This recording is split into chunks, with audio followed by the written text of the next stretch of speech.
Hello, hello everyone! Nandito na naman tayo, Rosie Vlog. Dumaan na naman tayo sa ating area.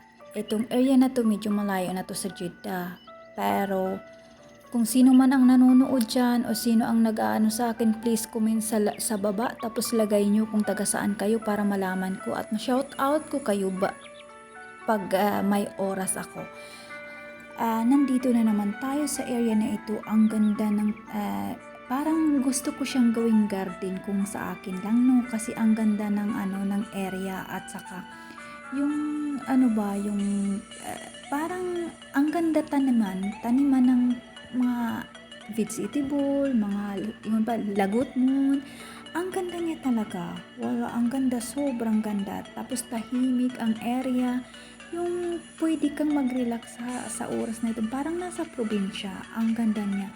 Pero pagmasdan mo ang tahimik ng panahon, parang ikaw lang mag-isa at naglalakad ka sa isang araw na to na yung sabi mo na-refresh mo yung sarili mo kasi naglakad ka at yung tahimik ang paligid, yung walang naririnig na nagsasalita, walang naririnig na kumbaga may takot ka sa dibdib, paano kaya ang pamilya mo, yung mga ganun, yung nakaka-relax ka, yung tipong nakiramdam ka sa sarili mo kung paano pala, ganito pala ang buhay ng walang iniisip, yung nakarelax ka at nagpapasalamat ako unang-una doon sa itaas. Maraming salamat dahil dumating din sa buhay na yung nakaka-relax ka, na hindi mabigat ang dibdib mo lagi araw-araw dahil pagod ka na at pagod ka rin sa mga gastusin, marami kang iniisip,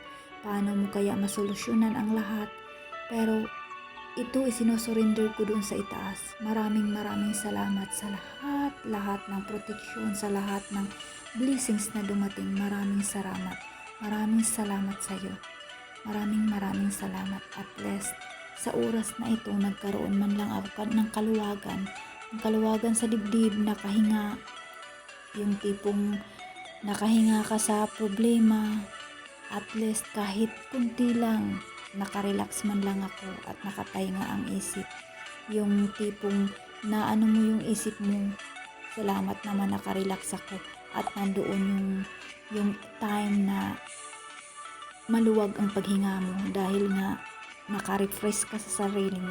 At maraming salamat sa blessings po. Maraming salamat. Lord Allah, gabayan mo po kami sa lahat ng tatahaki namin at sa lahat ng pagsubok namin. Gabayan mo kami lalong-lalo na yung mga anak ko. Maraming salamat po.